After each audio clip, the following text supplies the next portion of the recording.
Hola, somos Mercedes, María Esther y Raúl. En esta ocasión hablaremos sobre las principales obligaciones y derechos del ejercicio profesional en México y las cláusulas que debe establecer un contrato de servicios profesionales, específicamente en el área de contabilidad. Una de las principales obligaciones del Estado consiste en proporcionar educación a sus habitantes. La educación es el mecanismo a través del cual los individuos acceden más fácilmente a mejores oportunidades de bienestar personal, pero también es la forma de que dispone la sociedad para alcanzar un desarrollo permanente que va a permitir mayor justicia y menos desigualdades entre sus integrantes. La educación es la obligación del Estado y sus órganos y es el mecanismo para el cual la sociedad está en posibilidad de abatir grandes males como pobreza, enfermedad, marginación y la inseguridad, entre otros. La regulación de las profesiones ha sido señalada por la Constitución Política de los Estados Unidos Mexicanos como la tarea que habrá de realizar el Estado mexicano para garantizar que la sociedad cuente con certeza respecto de la capacidad de algún individuo que se ostenta como médico, abogado, ingeniero, contador o como parte de cualquier otra profesión. Es menester que la sociedad pueda confiar que aquellos que señalen haber cursado determinados estudios efectivamente lo hayan hecho y se encuentren en posibilidad de ejercer aquella actividad para la que se formaron. En la Constitución Política de los Estados Unidos Mexicanos, en el artículo primero, en los Estados Unidos Mexicanos, todas las personas gozarán de derechos humanos reconocidos en esta Constitución y en los tratados internacionales de los que el Estado mexicano sea parte, así como de las garantías para su protección, cuyo ejercicio no podrá restringirse ni suspenderse, salvo y bajo las condiciones que esta Constitución establece. Las normas relativas a los derechos humanos se interpretarán de conformidad con esta Constitución y con los tratados internacionales de la materia, favoreciendo en todo tiempo a las personas. Las autoridades en este ámbito de competencia tienen la obligación de promover, respetar, proteger y garantizar los derechos humanos de conformidad con los principios de universalidad, interdependencia, indivisibilidad y progresividad. En consecuencia, el Estado deberá prevenir, investigar, sancionar y reparar las violaciones a los derechos humanos en los términos que establece esta ley. En el artículo 121, en cada entidad federativa se dará fe y crédito de los actos públicos, registros y procedimientos judiciales de todas las otras. El Congreso de la Unión, por medio de leyes generales, prescribirá la manera de aprobar dichos actos, registros y procedimientos y el efecto de ellos, sujetándose a las bases siguientes. Fracción quinta. Los títulos profesionales expedidos por autoridades de una entidad federativa con sujeción a leyes serán respetados en otras. El Código Civil Federal, en el capítulo número 2 de las prestaciones de servicios profesionales, en el artículo 2606, nos dice, el que presta y recibe los servicios profesionales puede fijar de común acuerdo retribución debida por ellos. Cuando se trate de profesionistas que estuvieren sindicalizados, se observarán las condiciones relativas establecidas en el respectivo contrato colectivo de trabajo. Artículo 2607. Cuando no hubiere habido convenio, los honorarios se regularán atendiendo juntamente a las costumbres del lugar, a la importancia de los trabajos prestados o a la del asunto o caso que se presten, a las facultades pecuniarias del que recibe el servicio y a la reputación profesional que tenga adquirida el que ha prestado. Artículo 2608. Los que sin tener título correspondiente ejerzan profesiones para cuyo ejercicio la ley exija título, además de incurrir en las penas respectivas, no tendrán derecho de cobrar retribución por los servicios profesionales que haya prestado. Artículo 2609. En la prestación de servicios profesionales puede incluirse las expensas que hayan de hacerse en el negocio en aquellos que presten. A falta de convenio sobre su reembolso, los anticipos serán pagados en los términos del artículo siguiente, con el rédito legal desde el día en que fueron hechos, sin perjuicio de la responsabilidad por daños y perjuicios cuando hubiera lugar a ella.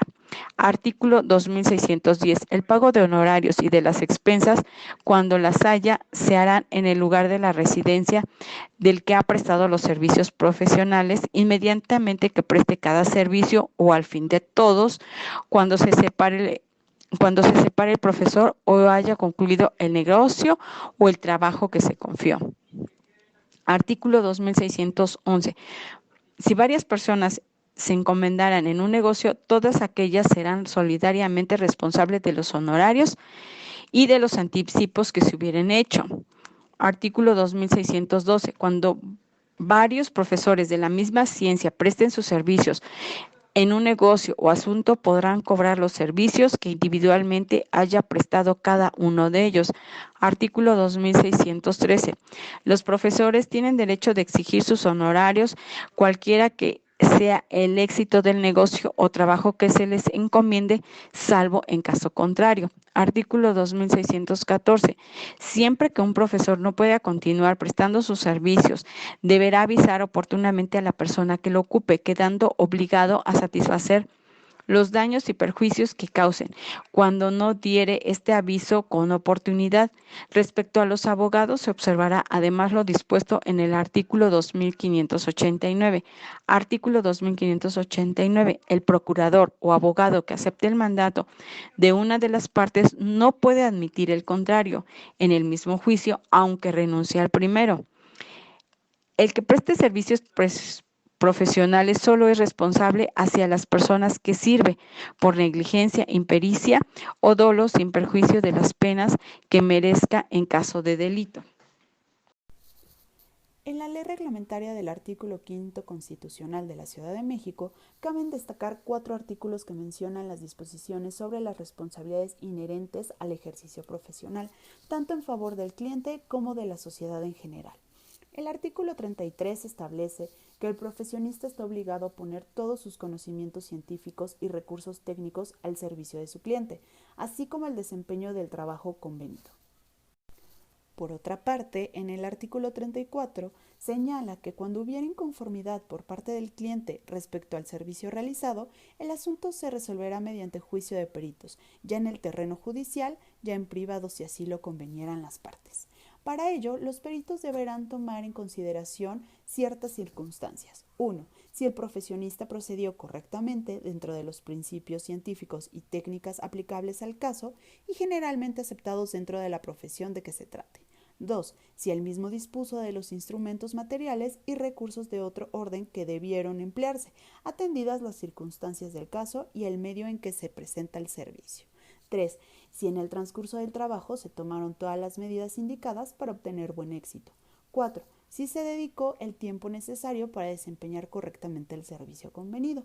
Y 5. Cualquier otra circunstancia que en el caso especial pudiera haber influido en la deficiencia o fracaso del servicio prestado. En el artículo 36 se establece que todo profesionista estará obligado a guardar estrictamente el secreto de los asuntos que se le confíen por sus clientes, salvo los informes que obligatoriamente establezcan las leyes respectivas. Por último, en el artículo 61 se establece que los delitos que cometan los profesionistas en el ejercicio de su profesión serán castigados por las autoridades competentes con arreglo al Código Penal. Hoy explicaremos el contrato de prestación de servicios profesionales, específicamente en el servicio de contabilidad, entendiendo que esto tiene dos partes: un prestador, el que otorga el servicio, y un cliente, el que lo recibe. Todo contrato inicia con un capítulo de declaraciones. En este ambas partes se identifican: nombre, ya dígase CURP, RFC, datos de contacto, domicilio.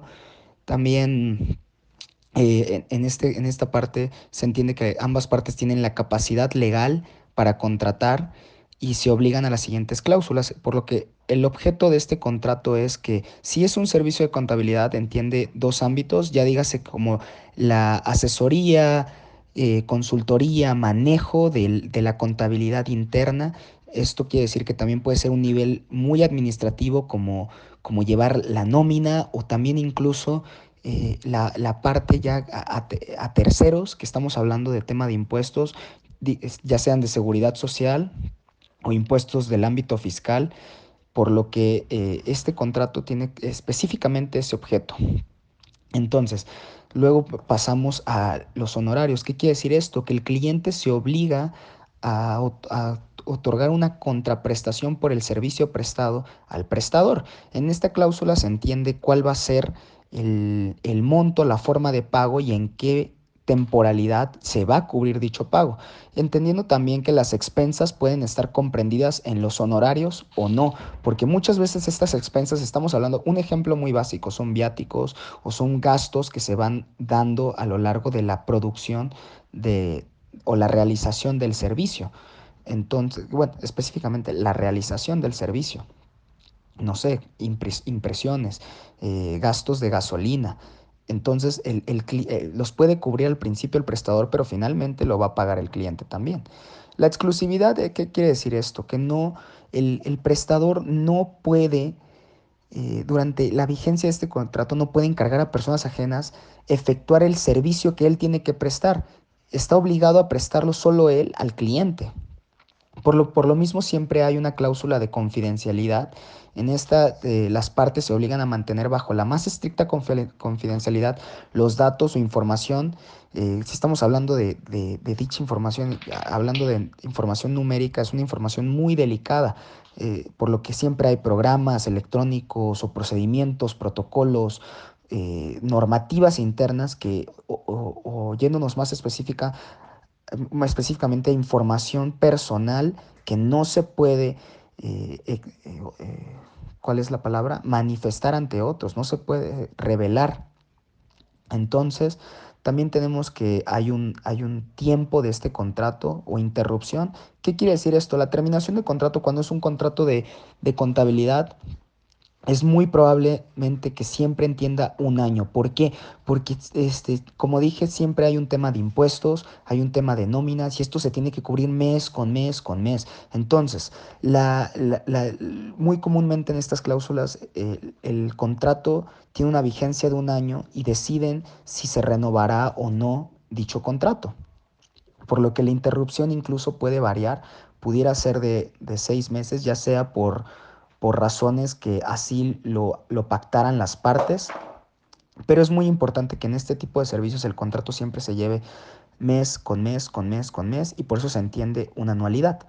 Entonces, la terminación de un contrato se puede entender desde la rescisión. ¿Qué quiere decir esto? Que hay una hay una terminación anticipada, ya sea por causas imputables al prestador o al cliente, o que así sea consensuado por ambos.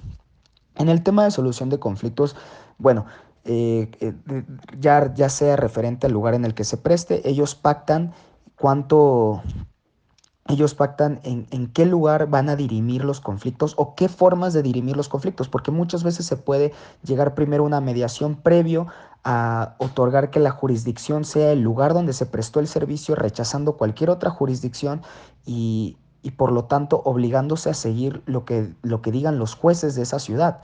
Pero es muy comúnmente también tener una forma de mediación previo a llegar a un litigio.